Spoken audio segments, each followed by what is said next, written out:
Hello students, YouTube के channel management with DP Singh में आप सभी का स्वागत है। आज अपने कंपनी विधि में प्रॉस्पेक्टस क्रय विवरण पर चर्चा करेंगे, इसे समझने का प्रयास करेंगे। आइए देखते हैं क्रय विवरण क्या होता है। देखिए, प्रत्येक कंपनी को अपनी व्यावसायिक क्रियाओं के लिए पूंजी की आवश्यकता होती है और प्रत्येक कंपनी अपनी प्रतिभूतियों का निर्गमन करती है। जब कंपनी को बहुत सीमित मात्रा में धनराशि की आवश्यकता होती है तो वो अपने संचालकों से, अपने निकटतम रिश्तेदारों से, व्यक्तियों से, संस्थाओं से प्रतिभूतियां जारी करके धन प्राप्त कर लेती हैं और आवश्यक पूंजी जुटा लेती हैं। किंतु यदि सार्वजनिक कंपनियों को बहुत अधिक धनराशि की आवश्यकता होती है तो उन्हें प्रतिभूतियों का सार्वजनिक प्रस्ताव करना पड़ता है और इसके लिए उन्हें क्रय विवरण जारी करना पड़ता है। निजी कंपनियां क्रय विवरण द्वारा प्रतिभूतियों का निर्गमन कभी भी नहीं कर सकती हैं। आइए स्टूडेंट, क्रय विवरण के अर्थ और परिभाषा को समझने का प्रयास करते हैं। क्रय विवरण या प्रॉस्पेक्टस कोई भी एक ऐसा प्रलेख है जिसे क्रय विवरण के रूप में वर्णित या जारी किया गया है, जो किसी कंपनी कहते समावेलित संस्था की प्रतिभूतियों के अभिदान या क्रय के लिए जनता को आमंत्रित करता है। तो इसका क्या अर्थ है कि क्रय विवरण एक ऐसा क्रय पत्र है जिसमें अपने जो विवरण जारी किया जाता है उसमें कोई कंपनी या समावेलित संस्था प्रतिभूतियों के लिए अभिदान या उसे क्रय करने के लिए जनता को सार्वजनिक तौर पर निमंत्रण देती है। और क्रय विवरण शब्द में मायावी क्रय विवरण अथवा सेल्फ क्रय विवरण दो शब्द आए हैं। मायावी क्रय विवरण और सेल्फ क्रय विवरण भी सम्मिलित होता है। यह किसी भी ऐसे सूचना पत्र, परिपत्र, विज्ञापन या अन्य प्रपत्र के रूप में भी हो सकता है कि यदि उसे क्रय विवरण का नाम दिया गया हो।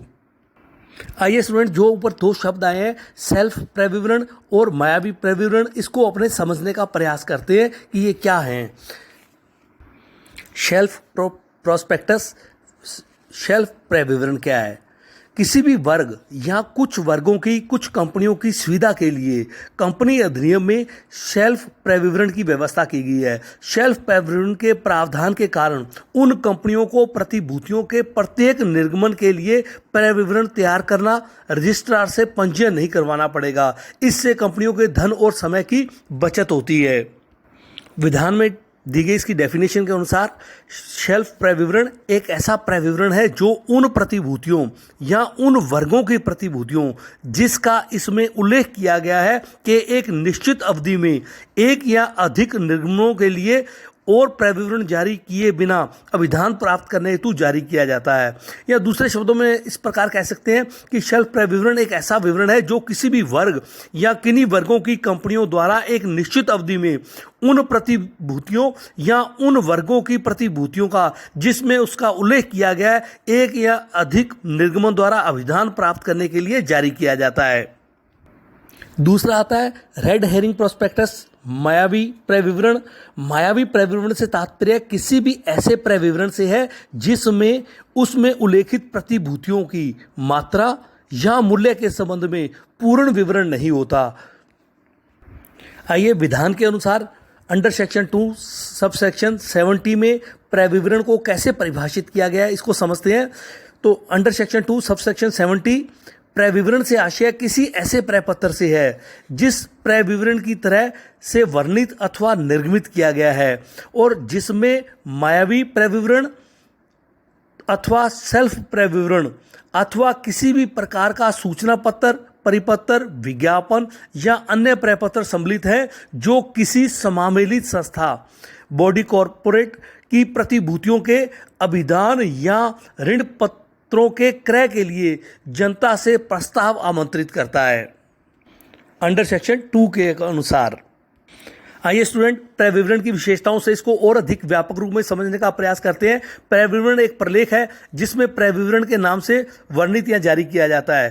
क्रय विवरण मायावी क्रय विवरण या सेल्फ क्रय विवरण या कोई भी सूचना पत्र, परिपत्र अथवा विज्ञापन के रूप में हो सकता है। यह किसी भी सार्वजनिक कंपनी द्वारा जारी किया जाता है, कोई भी निजी कंपनी से जारी नहीं कर सकती। यह जनता को जारी किया जाता है यह किसी भी सार्वजनिक अथवा समामेली संस्था द्वारा जनता को अपनी प्रतिभूतियों के अभिदान या क्रय हेतु आमंत्रित करने के लिए जारी किया गया प्रविवरण या प्रपत्र है। प्रविवरण में एक लिखित प्रलेख होता है। यह मौखिक या गैर शाब्दिक नहीं हो सकता। प्रतिभूतियों के अभिदान के लिए मौखिक रूप से दिया गया निमंत्रण प्रविवरण नहीं होता। प्रविवरण में लिखी गई तारीख से ही तिथि से ही प्रविवरण के प्रकाशन की तिथि मानी जाती है और प्रत्येक प्रविवरण में उन सभी बातों का उल्लेख होना चाहिए, उन सभी प्रतिवेदनों को सम्मिलित करना चाहिए जो कंपनी अधिनियम के प्रावधानों द्वारा निर्दिष्ट किए गए हों। और प्रविवरण पर कंपनी के संचालकों अथवा प्रस्तावित संचालक जो हैं तथा उन सभी व्यक्तियों के हस्ताक्षर होने चाहिए जिन्होंने प्रविवरण जारी करने के लिए अपनी सहमति दी है। और प्रविवरण का जनता को निर्गमन तभी किया जा सकता है जबकि प्रविवरण का रजिस्ट्रार के पास पंजीयन हो गया हो अंडर सेक्शन 26। और प्रविवरण में उन सभी प्रावधानों का प्रशासन सेबी द्वारा किया जाता है, अर्थात सेबी द्वारा इसे नियमित और नियंत्रित किया जाता है। आइए स्टूडेंट्स, कंटेंट्स ऑफ प्रॉस्पेक्टस प्रविवरण की विषय वस्तु को समझने का प्रयास करते हैं। हालांकि भारतीय कंपनी अधिनियम 2013 में प्रविवरण का कोई भी आदर्श नमूना नहीं दिया गया। इस अधिनियम में प्रविवरण में सम्मिलित की जाने वाली बातों का उल्लेख किया गया। साथ में ही इसमें यह भी लिखा गया कि प्रविवरण में वे बातें भी सम्मिलित की जाएंगी जिन्हें निर्धारित नियमों द्वारा किया जाएगा। इसमें जो सम्मिलित कंटेंट्स हैं उनमें प्रमुखतः जैसे तिथि है, प्रत्येक विवरण पर तिथि अंकित होगी और अंकित तिथि पर ही प्रविवरण के प्रकाशन की तिथि मानी जाएगी। हस्ताक्षर कहते हैं प्रत्येक विवरण पर उक्त सभी व्यक्तियों के हस्ताक्षर हो गए जिनके नाम से का उल्लेख प्रविवरण में किया गया है। और सूचनाएं इसमें कंपनी का नाम, कंपनी के पंजीकृत कार्यालय का पता, कंपनी सचिव, मुख्य वित्तीय अधिकारी, अंकेक्षक, विधि परामर्शक, बैंक प्रन्यासी, अभिगोपक जो भी हैं उनके नाम दिए जाएंगे। इसी प्रकार निर्गमन खुलने के और बंद होने की तारीख दी जाएगी। इसके साथ साथ इसमें यह भी घोषणा की जाएगी कि आवंटन पत्र या रिफंड जो है निर्गमन बंद होने के 15 दिन के भीतर या सेबी द्वारा जो अवधि निर्धारित की गई है उसके भीतर या तो रिफंड या आवंटन पत्र जारी कर दिए जाएंगे। अगर देरी होगी तो स्थिति में 15% ब्याज सहित राशि लौटानी होगी। तथा इसके साथ साथ अनुसूचित बैंक में पृथक बैंक खाते के संबंध में विवरण देना होगा, अर्थात यह विवरण इस आशय का होगा कि निर्गमन से जो प्राप्त समस्त धनराशि है वो इस खाते में ही ट्रांसफर की जाएगी। आइए स्टूडेंट, रजिस्ट्रेशन ऑफ प्रॉस्पेक्टस प्रविवरण का पंजीयन कैसे होता है इस पर अपने चर्चा करते हैं, इसे समझने का प्रयास करते हैं। तो इसमें सबसे पहला जो आता है वो आता है प्रविवरण तैयार करना। प्रविवरण का पंजीयन करवाने हेतु कंपनी को अपना प्रविवरण तैयार करना होता है और प्रविवरण में उन सभी बातों का उल्लेख होता है जो अंडर सेक्शन 26 के प्रावधानों और इसके अधीन बनाए गए नियमों द्वारा निर्धारित किए गए हैं। इसी प्रकार सेकंड इसमें तिथि अंकित करता, प्रत्येक प्रविवरण पर तिथि अंकित की जाएगी कि प्रविवरण पर अंकित तिथि ही प्रविवरण के प्रकाशन की तिथि मानी जाएगी। यह भी अंडर सेक्शन 26 में बताया गया है। काल्पनिक नाम से प्रतिभूति प्राप्त करने के परिणाम संबंधी प्रावधानों का प्रकाशन करना होगा। कोई काल्पनिक नाम से लेता है प्रतिभूति तो उसके क्या परिणाम होंगे इसका प्रकाशन करना। संचालकों के हस्ताक्षर पंजीयन हेतु प्रस्तुत किए जाने वाले प्रविवरण की प्रति पर प्रत्येक संचालक अथवा प्रस्तावित संचालक या उसके पंजीकृत को अधिकृत कोई प्रतिनिधि है तो उसके हस्ताक्षर होने चाहिए।